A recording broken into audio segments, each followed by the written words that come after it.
नमस्कार साथियों, स्वागत है आप सभी का हमारी वेचरी क्लासेस में। जहां हम आज पढ़ने जा रहे हैं हिंदी भाषा और भाषा के विकास के बारे में आज हम जानकारी प्राप्त करेंगे। ठीक है, तो हम हिंदी को जानते हम हैं हिंदी को जानने के लिए उससे पहले देखना पड़ेगा कि हिंदी का विकास कैसे हुआ, भाषा वास्तव में आई कैसे और भाषा है क्या। भाषा क्या होती है? तो भाषा एक तरीके से संचार का माध्यम है। यदि मेरे अंदर कोई बात है, अगर मैं किसी बात को आपसे कहना चाह रहा हूं, तो उस भाषा को आप तक पहुंचाने के लिए मुझे जो माध्यम की आवश्यकता है, तो भाषा क्या है? एक माध्यम है। तो यदि मैं आपसे कहूं भाषा क्या है, तो भाषा भाषा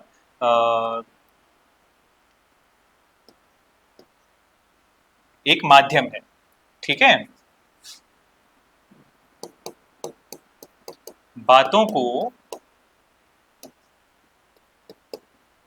एक स्थान से दूसरे स्थान तक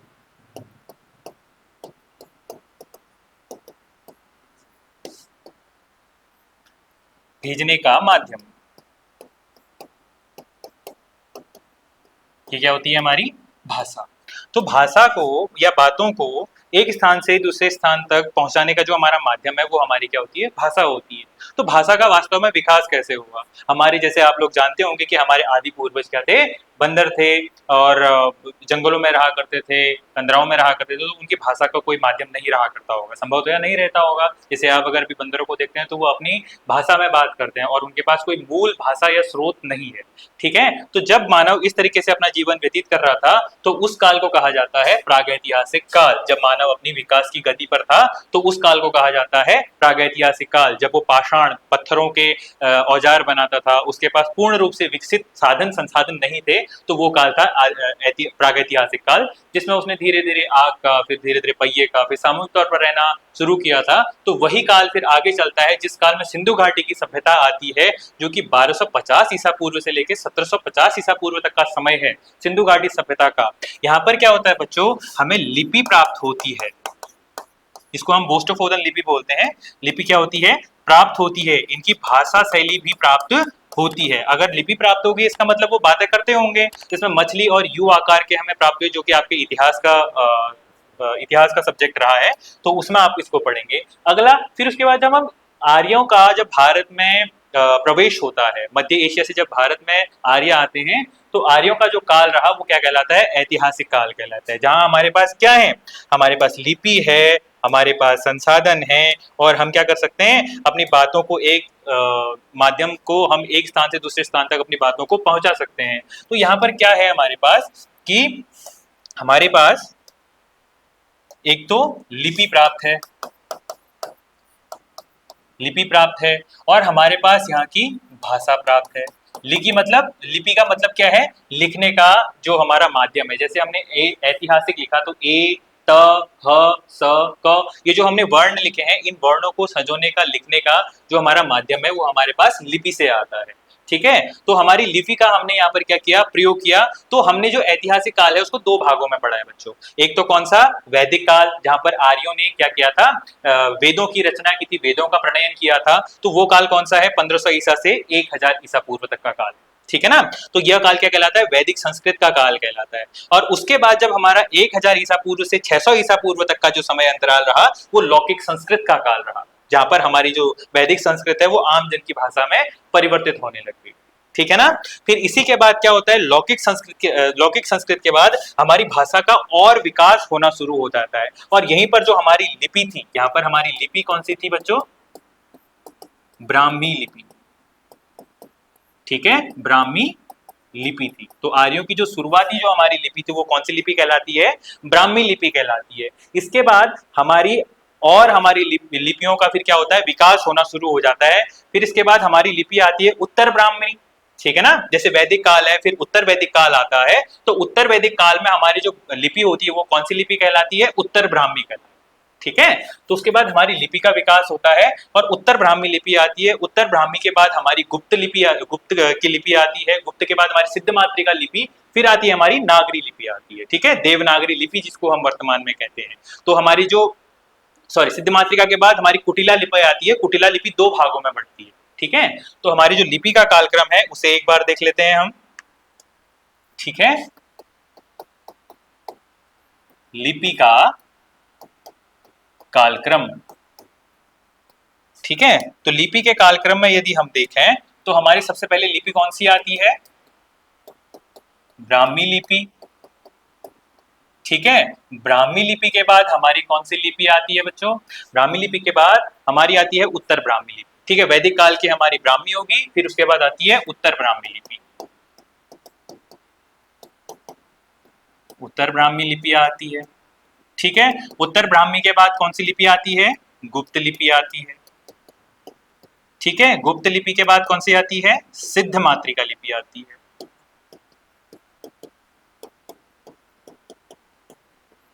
तो सिद्ध मातृका लिपि के बाद क्या कौन सी लिपि आती है? नागरी लिपि, जिसको हम वर्तमान में नागरी।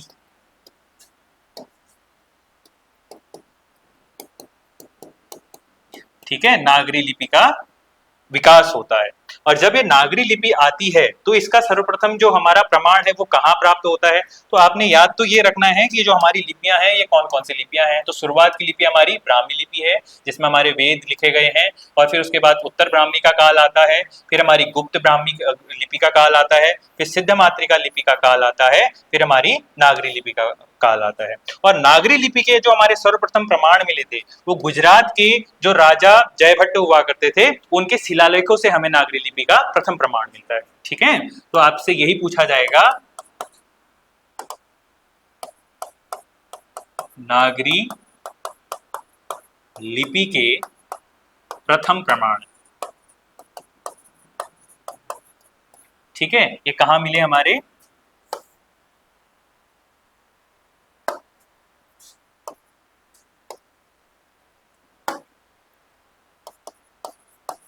गुजरात के राजा जयभट्ट।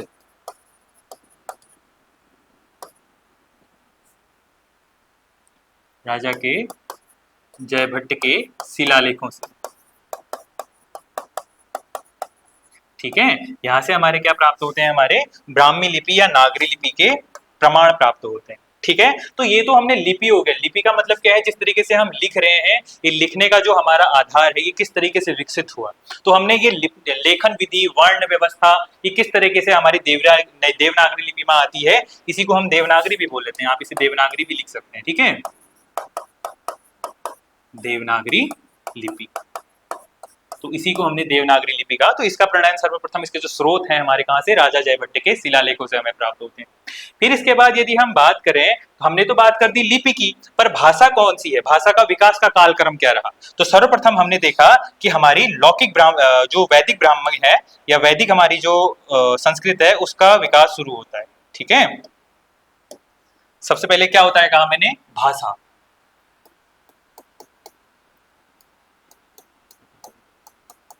शैली का विकास। ठीक है, वो तो हमने कौन सी देखी थी? लिपि का विकास देखा था। तो हमारी सर्वप्रथम जो हमारी लिपि आती है कौन सी आती है बच्चों? सर्वप्रथम हमारी क्या आती है? वैदिक संस्कृत आती है। वैदिक संस्कृत आती है। हाँ, ये ध्यान दीजिएगा, वैदिक संस्कृत आती है। वैदिक संस्कृत के बाद क्या आती है? लौकिक संस्कृत आती है।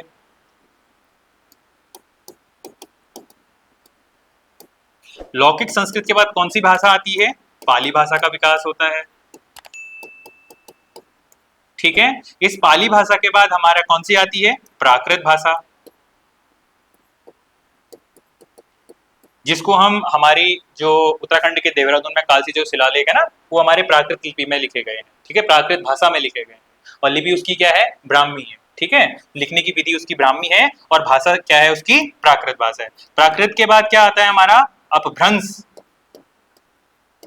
अपभ्रंश का अर्थ क्या होता है? टूटना। भाषा का पर हमारा जो नेचर है ना, हमारी जो प्रकृति है, वो कठिन से सरल की ओर प्रवाह करती है। ठीक है ना, यदि मैं आपसे किसी एक कठिन शब्द को बोलने के लिए कहूंगा तो आप उसे नहीं बोल पाएंगे। क्यों? क्योंकि कठिनता हमारे प्रकृति में है ही नहीं। यदि मैं आपसे ब्राह्मी लिपि को बोलने के लिए कहूंगा तो आप उसका प्रयोग नहीं कर पाएंगे। ठीक है ना, जैसे हम अगर आप कई सारे तत्सम शब्द पढ़ते हैं तो तत्सम शब्द में जैसे हम क्षीर बोलते हैं, क्षीर का अर्थ क्या होता है? खीर। क्षीर क्या, अभी इसका तद्भव क्या हो चुका है? खीर हो चुका है। तो तत्सम शब्द हमारे क्या है? संस्कृत के, पर हम इसका प्रयोग नहीं करते हैं। पर अगर हम खीर बोलते हैं तो हमारा ये क्या हो जाता है, आसानता की ओर हमें ले जाता है, सरलता की ओर ले जाता है। तो वो जो हमारी सरलता की ओर जाती है वो हमारी क्या है, भाषा शैली का विकास क्रम है। तो जब हम अपभ्रंश में आ जाते हैं, अपभ्रंश के बाद एक बीच में भाषा भी आती है जिसे हम अवहट्ट कहते हैं, पर अवहट्ट अगर नहीं भी कहते हैं तो हमारी भाषा कौन सी आ जाती है, फिर हिंदी भाषा आती है। ठीक है, अंत में हमारी किसका विकास हो गया, हिंदी का विकास हो गया। ठीक है, तो ये रहा हमारे भाषा शैली का विकास का कालक्रम कि सर्वप्रथम वैदिक, वैदिक वही है हमारा कब से लेके कि हमने 1500 से लेके 1000 तक फॉलो किया ईसा पूर्व तक, और 1000 से हमारा 600 ईसा पूर्व तक। ठीक है, फिर उसके बाद हमारा 500 ईसा पूर्व से 1 ईसा पूर्व तक। ठीक है, फिर 1 ईसा पूर्व से 500 ईसा पूर्व तक, 500 ईसा पूर्व की बात है। ठीक है, इस तरीके से हमारा कालक्रम शुरू होता है, और ये हमारी क्या है 1800 ईसा पूर्व 1800 हमारी जो वास्तविक आती है 1000 ईस्वी से ये 500 तक है। ठीक है,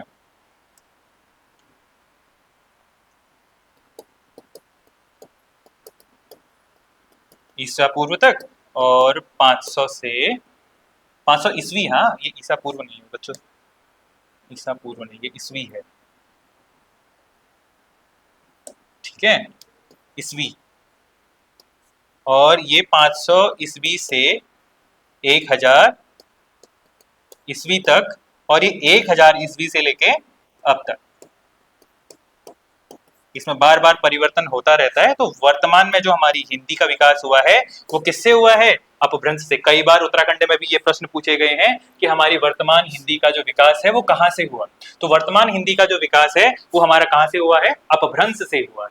ठीक है ना, और इसी हिंदी में आप बात करते हैं स्वरों की, आप इसी में बात करते हैं व्यंजनों की, जो कि क्या है वर्ण, वर्णों को हम पढ़ते हैं। ठीक है ना, और इसी हिंदी के बारे में हम आगे गहन अध्ययन करेंगे कि हमारे किस तरीके से हिंदी को हमारे भारत में महत्वता दी गई है, क्या हमारे संविधान में इसके लिए कोई उल्लेख दिया गया है।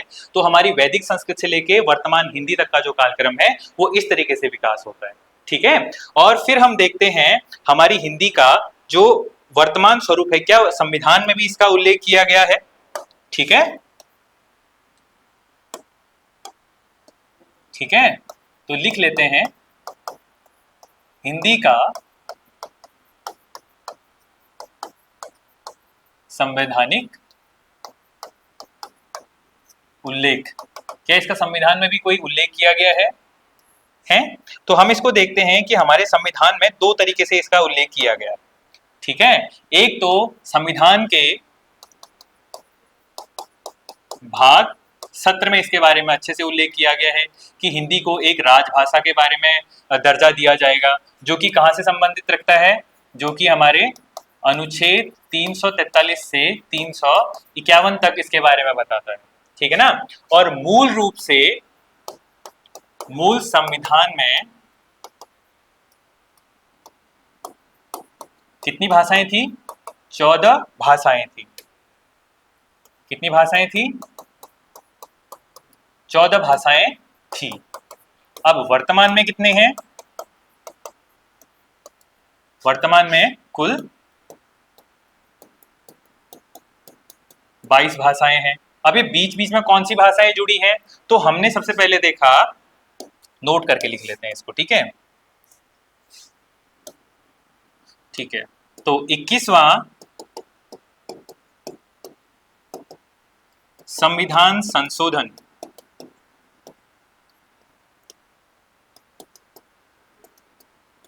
अधिनियम 1967 के तहत सिंधी भाषा को जोड़ा गया। किसे जोड़ा गया, सिंधी भाषा को जोड़ा गया, जो कि हमारी क्या है 15वीं भाषा। अगला 71वां संविधान संशोधन, ठीक है, 1992। इसमें 3 भाषाएं जोड़ी जाती हैं, नेपाली, मणिपुरी और कोंकणी।